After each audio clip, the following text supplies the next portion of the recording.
Bonjour à tous. Donc aujourd'hui, première vidéo. J'ai eu beaucoup de questions à propos de mon arrêt de l'activité avec Je vais bien naturellement. Euh, que ce soit les sorties Silvo, que ce soit les consultations naturopathiques, que ce soit l'iridologie aussi. J'ai eu beaucoup ce genre de questions. Et à chaque fois, voilà, j'expliquais cette histoire que, bah oui, en fait, après un long temps de réflexion, j'ai dû prendre en fait la décision d'arrêter la micro-entreprise Je vais bien naturellement. Et du coup, comme cette question a été beaucoup posée ces derniers jours au Caveau Castelnau, bah, je me suis dit que c'était super important pour moi de faire une vidéo euh, pour expliquer un petit peu mon cheminement par rapport à ça. Et qu'est-ce que je propose en fait aujourd'hui. Donc là, je me trouve actuellement à Cormicy avec des magnifiques chênes et un tremble juste à côté de moi. Et en fait, voilà, tout ce début d'année de 2021 a été vraiment une grosse remise en question pour moi, en lien avec, j'avais juste proposé un soin, je crois, à distance, bonhomme allumette. Et il y avait une personne en fait qui avait répondu. Et, euh, et puis après, ça a un peu tombé dans le creux de la vague. Je suis tombé dans le creux de la vague. Au mois de février, j'ai eu une expérience sur le coup que je pourrais vraiment qualifier de négative. Genre tomber au fond du ravin ou du trou. Et au niveau astral, je veux dire. Et en fait, ben, heureusement que je crois aujourd'hui que j'ai vécu cette expérience parce que donc c'était le 21 février, enfin avant cela, et je me suis dit comment je vais réussir à remonter la pente, sachant qu'à ce moment-là je ne demandais pas facilement de l'aide, j'étais dans le déni, et, euh, et merci ma famille d'âme, merci Sylvie, merci Nathalie, d'avoir été au-delà des masques, merci Rosie, merci Gladys, et puis bien d'autres personnes que voilà, je ne pourrais pas tous citer dans cette vidéo, mais du coup, merci oui, à tous ceux qui ont été là en fait pour moi, à ce moment-là, qui m'ont accompagné à remonter la pente. Et ouais, en fait, j'étais devant le mur.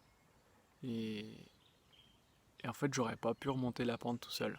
Impossible. Parce que j'étais face à un trop gros mur et c'était pas possible.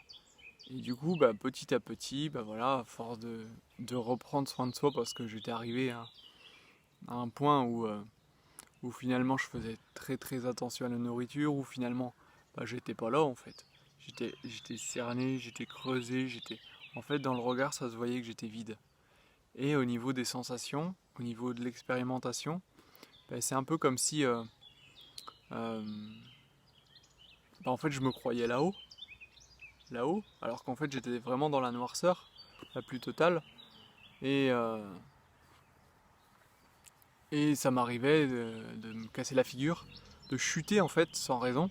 Ça m'est arrivé dans ma chambre, ça m'est arrivé dans la salle à manger, et un peu des pertes de connaissances comme ça.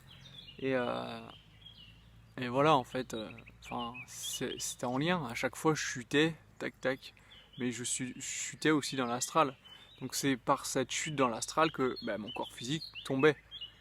Du coup, ouais, en fait, c'était pas facile.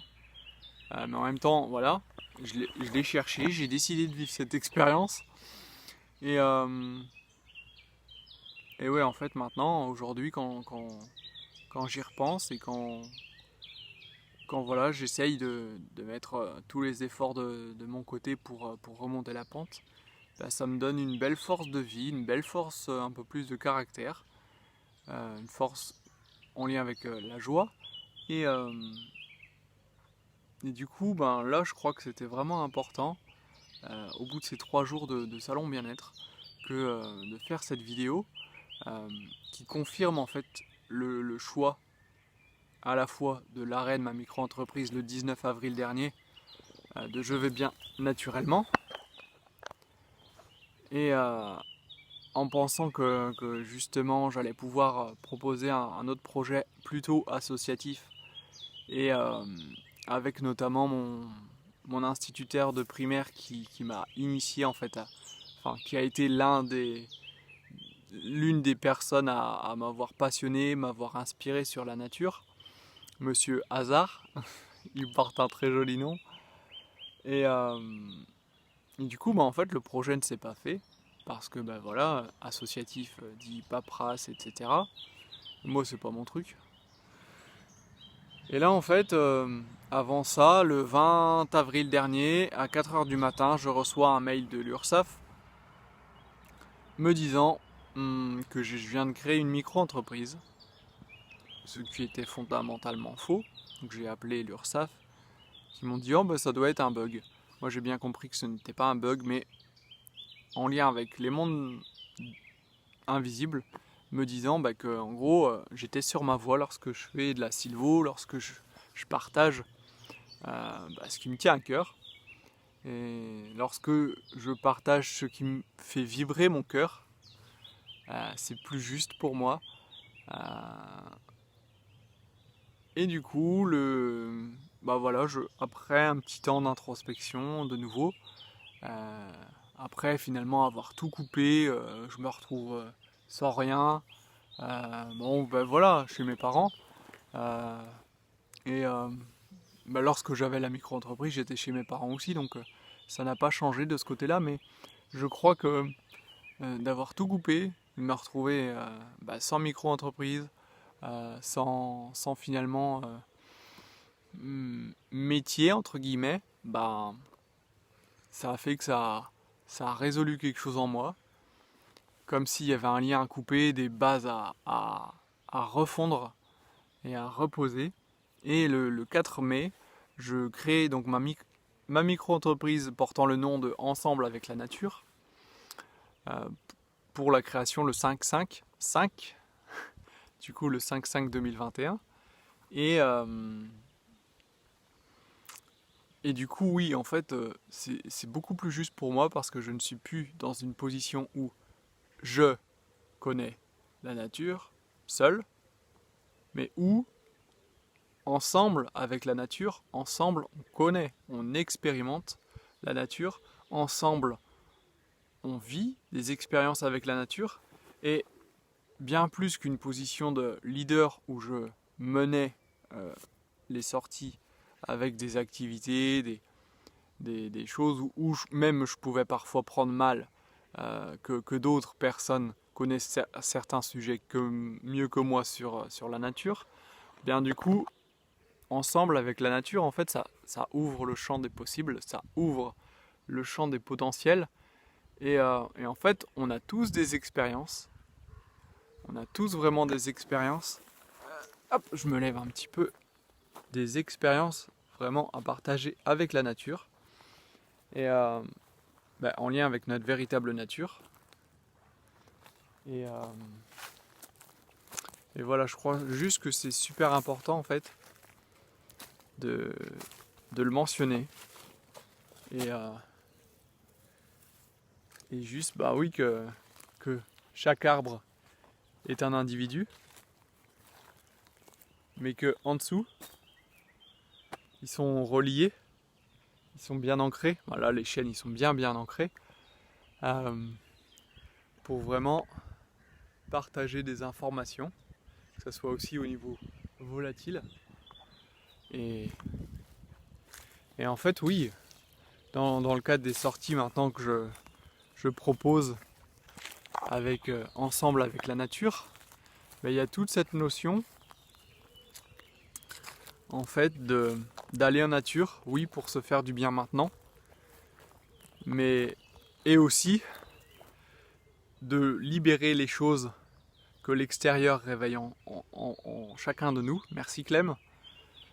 Et du coup, en fait, pour pouvoir se sentir mieux, que ça soit en nature, mais que ça soit après les moments de nature. Et Et juste en fait en accueillant les peurs, en accueillant ce qui arrive, et ça j'ai pris conscience en fait que j'avais énormément de peur. C'est pour ça que je me suis retrouvé si bas. Euh, et du coup, de partager la sylvothérapie à travers des sorties d'une demi-journée, journée, 2 jours, un stage de 2 jours qui se fait sur demande, et j'espère bientôt un stage de 5-6 jours au cœur des Ardennes, en lien avec les hauts lieux énergétiques. Et du coup, oui, de belles choses aussi que la vie m'a proposées à travers ces 3 jours au Cavo Castelnau, c'est que après un certain temps de maturation, je ne saurais pas dire quand,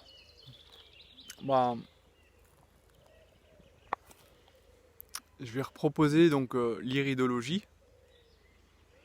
Ça réveille encore des choses en moi, donc je vais attendre un petit peu avant de le reproposer. L'iridologie, donc qui est un bilan en fait au niveau des iris, donc la partie colorée de l'œil, qui en fait recèle énormément d'informations sur qui nous sommes, d'un point de vue physique, d'un point de vue psychique, donc physique au niveau de l'état de nos organes, comment ils fonctionnent, s'ils fonctionnent bien, au niveau psychique et émotionnel, mais aussi, comme vous le savez, au niveau spirituel, puisque le regard, c'est aussi le regard de l'âme. Et en fait, les sorties en nature, je crois que vraiment, c'est essayer d'être aligné, comme les arbres le sont, plus ou moins. Alors, il y en a, ils sont tortueux, il y en a, ils sont tout droits, il y en a, ils poussent en famille. En fait, ils sont tous uniques. Et une fois qu'on est aligné, on peut partager aussi nos informations. Ça bouge encore pour moi. Nos informations venant d'intuition, venant de diverses facultés psychiques et spirituelles, pour justement avancer dans notre vie et se sentir mieux, plus léger, et notamment aussi grâce aux coïncidences que j'aime entre autres partager dans les sorties avec la prophétie des Andes. Voilà, écoutez, je pense avoir fait le tour. Non, j'oubliais une information importante aussi. J'ai été initié au triangle d'Or d'Isis, donc peut-être que par la suite, voilà, la vie me proposera aussi de partager cela plus concrètement, donc en faisant des initiations et des soins avec le triangle d'Or d'Isis. Donc à voir. Voilà de belles choses qui se profilent, qui se prononcent, j'ai envie de dire à l'horizon, mais pas à l'horizon lointain, à l'horizon comme mes lunettes, qui sont sur mon nez à ce moment-là, et que parfois je cherche très loin, mais qui sont toujours sur mon nez. Donc à voir quand ce présent arrivera dans ma vie, et que je partagerai avec vous, et au moment où ça sera le plus opportun, le plus juste. Voilà. Moi, je vais continuer de prendre soin de moi, je vais remonter dans les Ardennes, tranquillou, et puis voilou. N'hésitez pas à me contacter si vous souhaitez faire une activité, une sortie sylvothérapie avec moi, à la demande, ou un stage, une sortie d'une journée, ou un stage de 2 jours. Voilà, je vous embrasse, et passez une agréable journée. C'était Jérémy, avec Ensemble la Nature, avec la nature, au centre de magnifiques chênes de la forêt de Cormicy. Ciao!